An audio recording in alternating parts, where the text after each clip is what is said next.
are running around in front of all the mainstream media TV cameras, fretting and scolding everyone who may or may not talk to someone without their explicit permission. Back here in the real world of things people actually care about, I'd love to see someone talk to the NDP about how government ownership tends to scare away private businesses. Case in point, Alberta's disaster in our electricity system.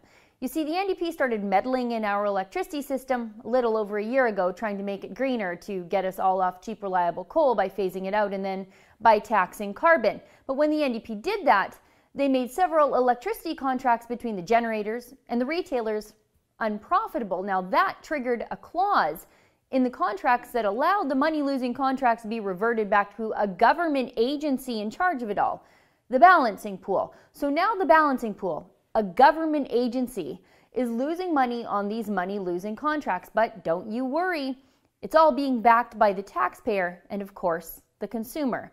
The Alberta government is borrowing $2.2 billion to cover the losses they caused with their meddling. Problem solved, right? What could possibly go wrong besides creating a never-ending hole of debt that we can't possibly get out of?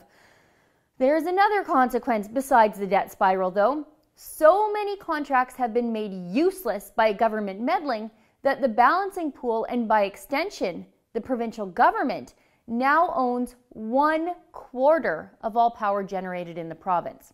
This is scaring away anyone who may be even considering investing in Alberta's power generation market. Even green investors that all this rejigging was designed to attract, they want no part of it. How can a private entity, any private entity, compete in a marketplace where a sizable chunk of it, 25%, is owned by the government and then backed by both taxpayers and then again by ratepayers? So instead of increased competition to bring the prices down, we're seeing a monopolization under the government. Again, what could possibly go wrong?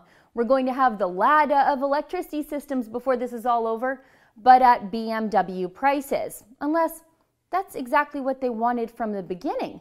With the NDP's bent towards everything being owned and controlled by the state, maybe this was their endgame all along, or maybe not. I'm probably giving them too much credit. I think they're just screw-ups. For the Rebel.media, I'm Sheila Gunn-Reid. The mainstream media is attacking us hard this week. They don't want us to succeed, but I still have a lot of work to do to hold this government to account. To never miss a story, be sure to subscribe to our Rebel Canada YouTube page.